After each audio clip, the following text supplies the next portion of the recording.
ನಮಸ್ಕಾರ. ಎಸ್ ನ್ಯೂಸ್ಗೆ ಸ್ವಾಗತ. ನಾನು ಎಸ್ ದೇವೇಂದ್ರಗೌಡ. ಇಂದಿನ ಮುಖ್ಯಾಂಶಗಳು. ಗೊಬ್ಬರ ಮಾರಾಟ ಲಿಂಕ್ ಬೇಡ, ಡೀಲರ್ ಸ್ಥಿತಿ ಕನ್ನಡಿ ಒಳಗಿನ ಗಂಟು. 30/1/2026 ಕೆಲಸಕ್ಕೆ ಮರು ನೇಮಕ, 13/2/2026 ಕೆಲಸದಿಂದ ವಜಾ. ಗೊರೆಬಾಳ್ ಪ್ರಾಥಮಿಕ ಪತ್ತಿನ ಸಹಕಾರಿ ಸಂಘದ ಕಮಾಲ್.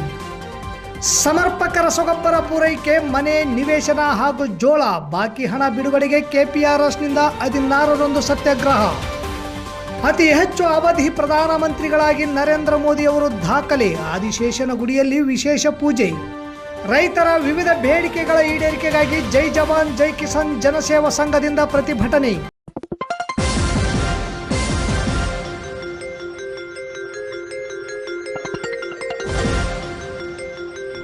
ಎಸ್ ನ್ಯೂಸ್, ಇದು ನಿಮ್ಮ ಧ್ವನಿ. ವಾರ್ತೆಗಳ ವಿವರ. ರಸಗೊಬ್ಬರ ಹೆಚ್ಚಿನ ದರಕ್ಕೆ ಮಾರಾಟ ಮಾಡಬಾರದು ಮತ್ತು ಇತರೆ ಕೃಷಿ ಪರಿಕರಗಳನ್ನು ಲಿಂಕ್ ಮಾಡಿ ಮಾರಾಟ ಮಾಡುವಂತಿಲ್ಲ, ಕೃಷಿ ಆಯುಕ್ತರ ಆದೇಶ. ಈ ಕುರಿತು ಇಂದು ಜಿಲ್ಲಾಧಿಕಾರಿಗಳು ಹಾಗೂ ಕೃಷಿ ಅಧಿಕಾರಿಗಳು ಗೊಬ್ಬರ ಅಂಗಡಿಗಳಿಗೆ ಭೇಟಿ ನೀಡಿ ಪರಿಶೀಲಿಸಿ ರೈತರಿಗೆ ತೊಂದರೆ ಆಗದಂತೆ ನೋಡಿಕೊಳ್ಳಲು ಸೂಚಿಸಿದರು. ಈಗ ಮುಂಗಾರು ಆರಂಭವಾಗಿದೆ, ಗೊಬ್ಬರ ಮಾರಾಟ ಪ್ರಾರಂಭವಾಗಿದ್ದು ಸರ್ಕಾರದ ಹೊಸ ಆದೇಶ ಡೀಲರ್ಗಳಿಗೆ ಬಿಸಿ ತುಪ್ಪವಾಗಿದೆ. ಒಂದು ಕಡೆಗೆ ಕಂಪನಿಯವರ ಕಂಡೀಷನ್, ಇನ್ನೊಂದು ಕಡೆಗೆ ಅಧಿಕಾರಿಗಳಿಂದ ನಿರಂತರ ತಪಾಸಣೆ ಹಾಗೂ ಸಂಘ ಸಂಸ್ಥೆಯ ಮುಖಂಡರ ಒತ್ತಡ. ಇವೆಲ್ಲದರ ಪರಿಣಾಮ ಮಾಲೀಕ ಕಂಗೆಟ್ಟಿದ್ದಾನೆ. ಎದೆಯೊಳಗಿನ ಅಕ್ಷರಗಳು ಮಾತಾಗಿ ಬರುತ್ತಿಲ್ಲ. ತನ್ನ ಗೋಳು ಯಾರ ಮುಂದೆ ಹೇಳುವುದು ತಿಳಿಯದಾಗಿದೆ ಎಂದು ತಿಳಿಯದೆ ಮೌನವಾಗಿದ್ದಾನೆ. ಲಿಂಕ್ ನೊಂದಿಗೆ ಗೊಬ್ಬರ ಕೇಳಿದರೆ ಸರಿಯಾಗಿ ಸಪ್ಲೈ ಇಲ್ಲ, ಇನ್ನು ಲಿಂಕ್ ಬೇಡ ಎಂದರೆ ಗೊಬ್ಬರ ಕನಸಿನ ಮಾತು. ಹೆಚ್ಚು ಮಾತನಾಡಿದರೆ ಗೊಬ್ಬರ ಇಲ್ಲ ಎಂದು ಕಂಪನಿಯವರ ಹೇಳಿಕೆ. ಇತ್ತ ಅಧಿಕಾರಿಗಳು ಲಿಂಕ್ ಕೊಡಬೇಡಿ ಎನ್ನುತ್ತಾರೆ. ಸರ್ಕಾರಿ ಗೊಬ್ಬರ ಕಂಪನಿಗಳು ಸರ್ಕಾರದ ಅಧಿಕಾರಿಗಳ ಮಾತು ಒಪ್ಪಬಹುದು, ಖಾಸಗಿ ಕಂಪನಿಯವರು ಯಾಕೆ ಒಪ್ಪುತ್ತಾರೆ? ಹೆಚ್ಚಿಗೆ ಹೇಳಿದರೆ ಸ್ಟಾಕ್ ಇಲ್ಲ ಎನ್ನುತ್ತಾರೆ. ಈ ಕುರಿತು ಗೊಬ್ಬರ ಮಾರಾಟದ ಅಂಗಡಿ ಮಾಲೀಕರನ್ನು ಮಾತನಾಡಿಸಿದಾಗ ಮೇಲಿನಂತೆ ಅವರ ಉತ್ತರವಿತ್ತು. ಯಾರ ಮೇಲೆ ಒತ್ತಡ ಹೇರುವ ಸ್ಥಿತಿಯಲ್ಲಿ ನಾವಿಲ್ಲ, ಇರುವುದರಲ್ಲಿಯೇ ಸರಿಪಡಿಸಿಕೊಂಡು ಹೋಗುವ ಪರಿಸ್ಥಿತಿ ನಮ್ಮದಾಗಿದೆ ಎನ್ನುವುದು ಅವರ ಮಾತು. ಒಟ್ಟಾರೆ ಗೊಬ್ಬರ ಮಾರಾಟ ಈಗ ಪ್ರಾರಂಭವಾಗಿದ್ದು ಮುಂದೆ ಇನ್ನೂ ಸ್ಥಿತಿ ಬಿಗಡಾಯಿಸಬಹುದು. ಅದಕ್ಕೂ ಮೊದಲು ಜನಪ್ರತಿನಿಧಿಗಳು, ಅಧಿಕಾರಿಗಳು, ಗೊಬ್ಬರ ಕಂಪನಿಯವರು, ಡೀಲರ್ಗಳು ಒಂದೆಡೆ ಸೇರಿ ಇದಕ್ಕೆ ಸೂಕ್ತ ಪರಿಹಾರ ಕಂಡುಕೊಳ್ಳುವುದು ಉತ್ತಮ.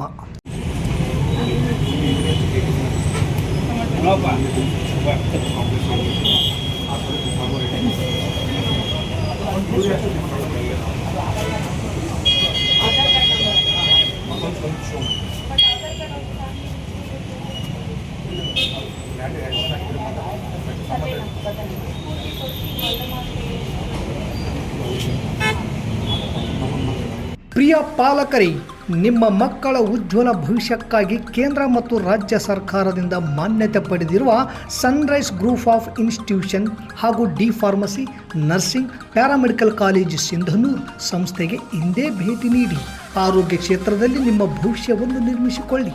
ಕಾಲೇಜಿನಲ್ಲಿರುವ ಕೋರ್ಸ್ಗಳು: ಡಿ ಫಾರ್ಮಸಿ ಅವಧಿ 2 ವರ್ಷ, ವಿದ್ಯಾರ್ಹತೆ PUC ಸೈನ್ಸ್ ಪಾಸ್ ಅಥವಾ NIOS ಪಾಸ್.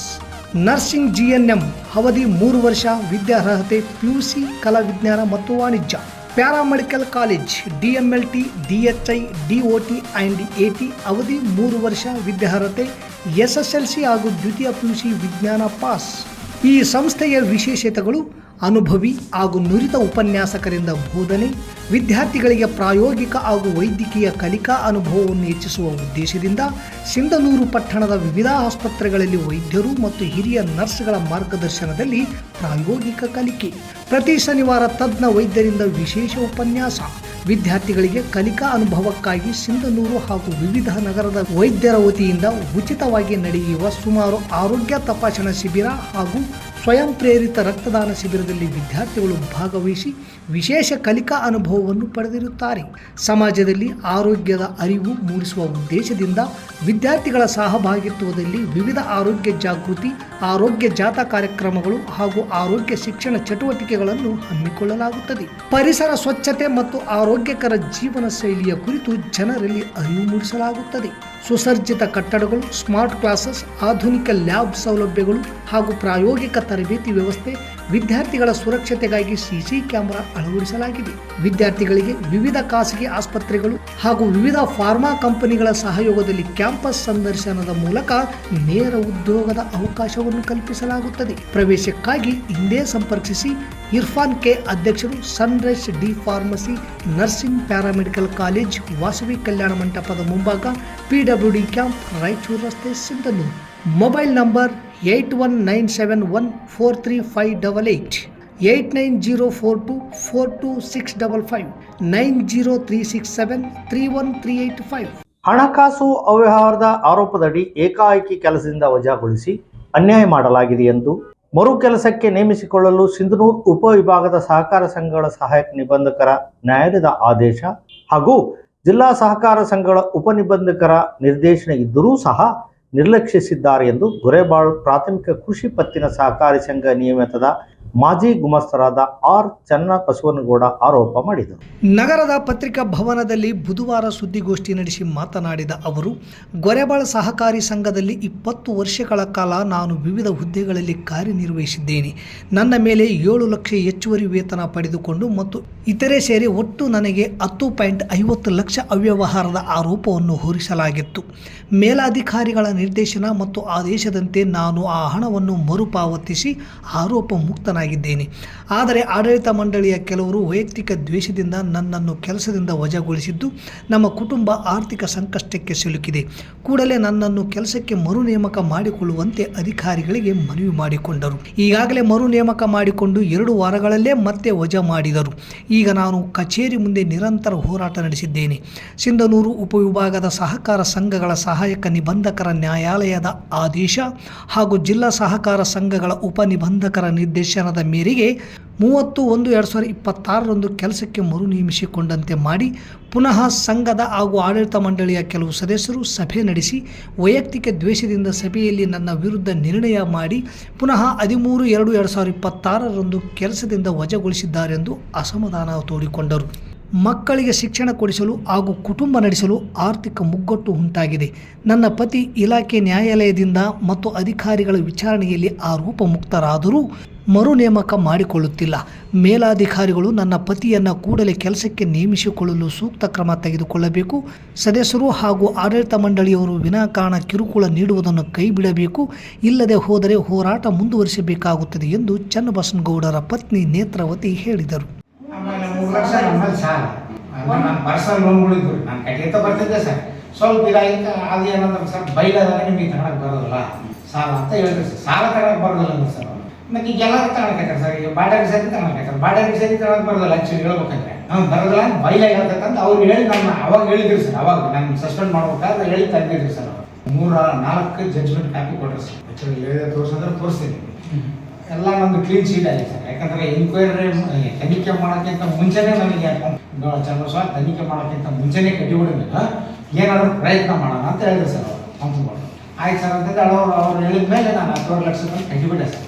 ರೈತರಿಗೆ ಸಮರ್ಪಕ ಬೀಜ ಮತ್ತು ರಸಗೊಬ್ಬರ ಪೂರೈಕೆ, ಬಡ ಕುಟುಂಬಗಳಿಗೆ ಮನೆ ನಿವೇಶನ ಹಾಗೂ ಹಕ್ಕುಪತ್ರ ವಿತರಣೆ ಸೇರಿದಂತೆ ವಿವಿಧ ಜನಪರ ಬೇಡಿಕೆಗಳನ್ನು ಈಡೇರಿಸುವಂತೆ ಒತ್ತಾಯಿಸಿ ಕರ್ನಾಟಕ ಪ್ರಾಂತ ರೈತ ಸಂಘ KPRS ಜಿಲ್ಲಾ ಸಮಿತಿಯ ವತಿಯಿಂದ ಇದೇ ತಿಂಗಳು 16ರಂದು ಜಿಲ್ಲಾ ಆಡಳಿತ ಭವನದ ಮುಂಭಾಗದಲ್ಲಿ ಬೃಹತ್ ಧರಣಿ ಸತ್ಯಾಗ್ರಹ ಹಮ್ಮಿಕೊಳ್ಳಲಾಗಿದೆ ಎಂದು ಕರ್ನಾಟಕ ಪ್ರಾಂತ ರೈತ ಸಂಘದ ಜಿಲ್ಲಾ ಕಾರ್ಯದರ್ಶಿ ನರಸಣ್ಣ ನಾಯಕ್ ಅವರು ಹೇಳಿದರು.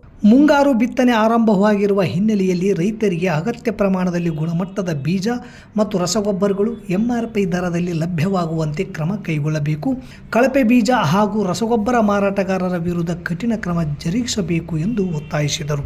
ಜೋಳ ಖರೀದಿ ಬಾಕಿ ಹಣವನ್ನು ತಕ್ಷಣ ಬಿಡುಗಡೆ ಮಾಡುವುದು, ವಿದ್ಯುತ್ ಖಾಸಗೀಕರಣ ಪ್ರಸ್ತಾಪ ಕೈಬಿಡುವುದು, ವಿವಿಧ ಗ್ರಾಮಗಳ ಆಶ್ರಯ ಕಾಲೋನಿಗಳ ನಿವಾಸಿಗಳಿಗೆ ಹಕ್ಕುಪತ್ರ ವಿತರಣೆ, ಮೂಲಭೂತ ಸೌಕರ್ಯ ಕಲ್ಪಿಸುವುದು, ಉದ್ಯೋಗ ಖಾತ್ರಿ ಯೋಜನೆಯನ್ನು ಸಮರ್ಪಕವಾಗಿ ಜಾರಿಗೊಳಿಸುವುದು, ಒತ್ತುವರಿ ತೆರವುಗೊಳಿಸಿ ಸಾರ್ವಜನಿಕ ಹಾಗೂ ರೈತರ ಹಿತಾಸಕ್ತಿಯನ್ನು ಕಾಪಾಡುವುದು ಸೇರಿದಂತೆ ಹಲವು ಬೇಡಿಕೆಗಳನ್ನು ಮುಂದಿಟ್ಟಿದೆ.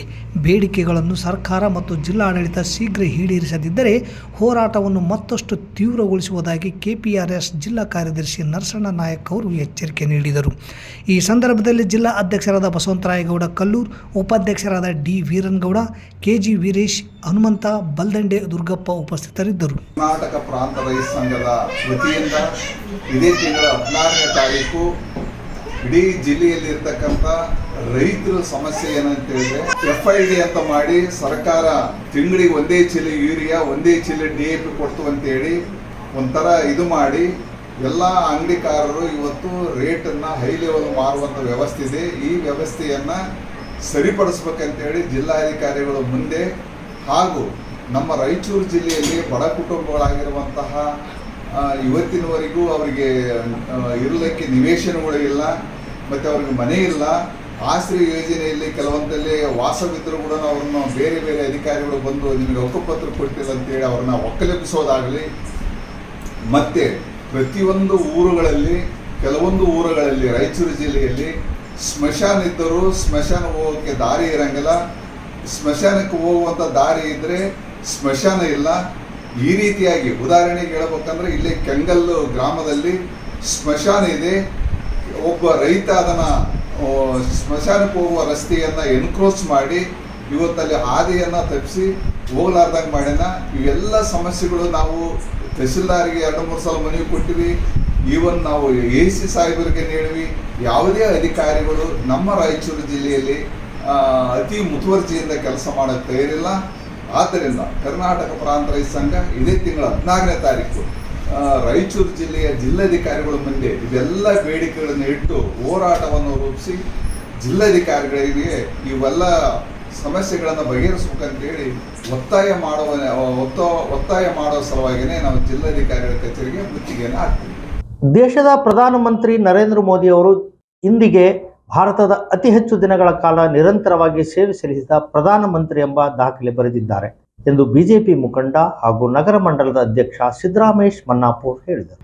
ನಗರದ ಆದಿಶೇಷನ ದೇವಸ್ಥಾನದಲ್ಲಿ ಬಿಜೆಪಿ ನಗರ ಮಂಡಲದ ವತಿಯಿಂದ ವಿಶೇಷ ಪೂಜೆ ಮತ್ತು ಮಂಗಳಾರತಿ ಮಾಡುವುದರ ಮೂಲಕ ದೇಶದ ಪ್ರಧಾನಮಂತ್ರಿ ನರೇಂದ್ರ ಮೋದಿಯವರಿಗೆ ಅಭಿನಂದನೆ ಸಲ್ಲಿಸಿ ನಂತರ ತಮ್ಮ ಬಿಜೆಪಿ ಕಚೇರಿಯಲ್ಲಿ ಮಾತನಾಡಿದರು.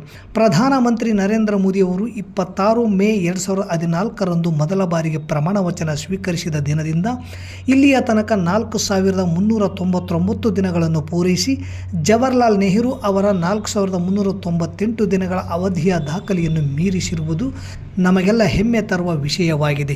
12 ವರ್ಷಗಳ ಸೇವೆ ಇಂದು 2014ರಿಂದ 2026ರವರೆಗಿನ ಸತತ 3 ಅವಧಿಗಳ ಆಡಳಿತ ನಡೆಸಿದ ಅವಧಿಯಲ್ಲಿ ಜನಕಲ್ಯಾಣ ಕೇಂದ್ರಿತ ಯೋಜನೆಗಳು, ಇದರ ಅಡಿಯಲ್ಲಿ ಜನಧನ್ ಯೋಜನೆ, ಸ್ವಚ್ಛ ಭಾರತ ಮಿಷನ್, ಪ್ರಧಾನಮಂತ್ರಿ ಆವಾಸ್ ಯೋಜನೆ, ಜಲಜೀವನ್ ಮಿಷನ್, ಆಯುಷ್ಮಾನ್ ಭಾರತ, ಬಡತನ ನಿವಾರಣೆಗಾಗಿ ಕಳೆದ 12 ವರ್ಷಗಳಿಂದ ಸುಮಾರು 25 ಕೋಟಿ ಜನರು ಬಡತನದಿಂದ ಹೊರಬಂದಿದ್ದಾರೆ.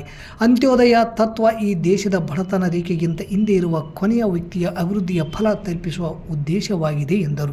ಗ್ರಾಮೀಣ ಮಂಡಲದ ಅಧ್ಯಕ್ಷ ಎಂಕೋಬ ರಾಮತ್ನಾಳ್ ಮಾತನಾಡಿ, ಸ್ವಾತಂತ್ರ್ಯ ನಂತರ ಜನಿಸಿದ ಮೊದಲ ಪ್ರಧಾನಿ ರಾಜಕೀಯ ಅಂಶವಿಲ್ಲದೆ ಸಾಧಾರಣ ಹಿನ್ನೆಲೆಯಿಂದ ಬಂದು ದೇಶದ ಅತ್ಯುನ್ನತ ಉದಾಹರಣೆಯಾಗಿದೆ. ಮುಂದಿನ ದಿನಮಾನಗಳಲ್ಲಿ ದೇಶದ ಪ್ರಧಾನಿ ನರೇಂದ್ರ ಮೋದಿಯವರು ದೇಶದ ಹಾಗೂ ಜನರ ಸೇವೆಗಾಗಿ ಇನ್ನು 100 ವರ್ಷಗಳ ಕಾಲ ಬಾಳಲಿ. ಆ ದೇವರು ಅವರಿಗೆ ಆಯುಷ್ಯ, ಆರೋಗ್ಯ, ಐಶ್ವರ್ಯವನ್ನು ಕೊಟ್ಟು ಕಾಪಾಡಲಿ ಎಂದರು.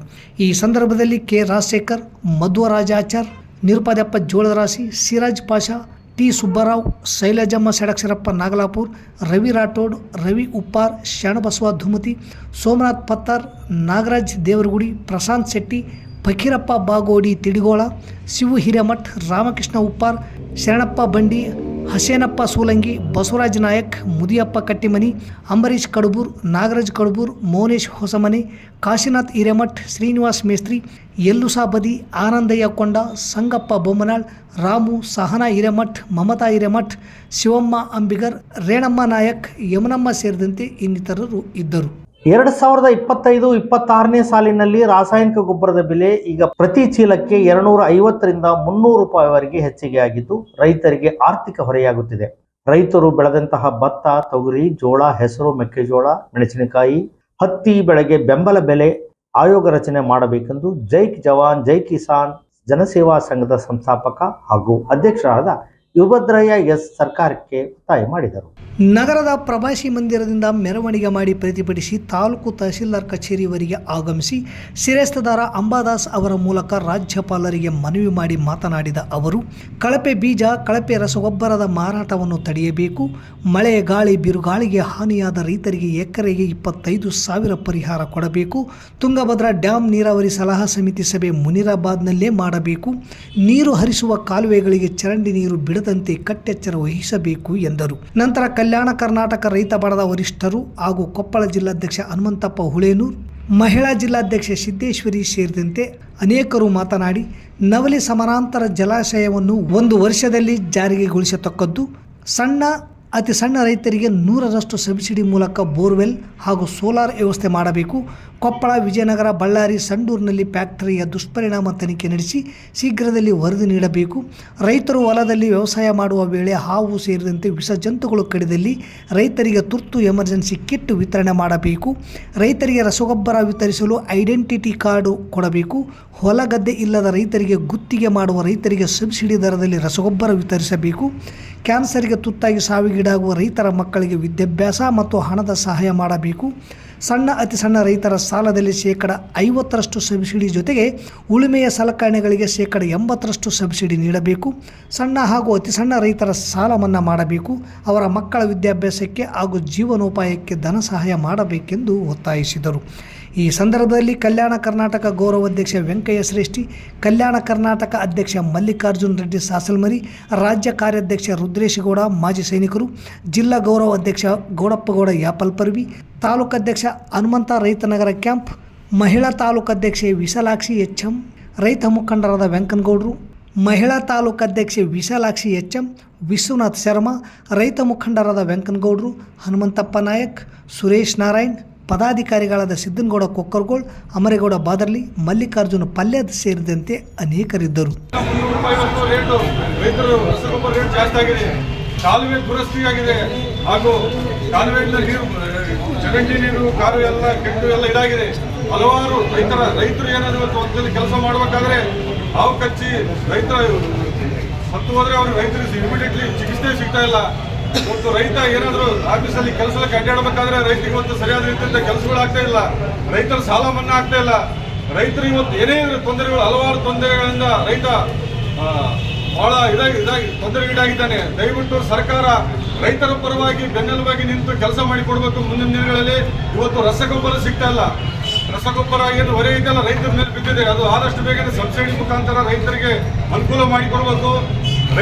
ಸಣ್ಣ ರೈತರಿಗೆ ಇವತ್ತು ಏನು ಉಳುಮೆ ಮಾಡಬೇಕಾದ್ರೆ ಅವರಿಗೆ ಸಲಕರಣೆಗಳು 50% ಇಲ್ಲ 100% ಸಬ್ಸಿಡಿ ಮುಖಾಂತರ ಅವರಿಗೆ ದೊರಕಿಸಿಕೊಡ್ಬೇಕು. ಮುಂದಿನ ದಿನಗಳಲ್ಲಿ ಏನೇ ರೈತರ ಸಮಸ್ಯೆಗಳು ಬಂದರೆ ಸರ್ಕಾರ ಪ್ರತಿಯೊಂದು ರೀತಿಯಿಂದ ಅನುಕೂಲ ರೀತಿಯಿಂದ ಮಾಡಿಕೊಟ್ಟು ರೈತರಿಗೆ ಸಿಗ್ತಕ್ಕಂಥ ಸವಲತ್ತುಗಳನ್ನು ಇದು ಮಾಡಿಕೊಡ್ಬೇಕು. ಇವತ್ತು ಕಳಪೆ ಬಿತ್ತನೆ ಬೀಜಗಳು ಮಾರಾಟ ಆಗ್ತಿದೆ, ರಸಗೊಬ್ಬರಗಳು ಕಳಪೆ ಇದಾಗ್ತಾ ಇದಾವೆ. ಅದಕ್ಕೆಲ್ಲ ಕಾನೂನಾತ್ಮಕವಾಗಿ ಅವರ ಮೇಲೆ ಕ್ರಮ ತಗೋಬೇಕು.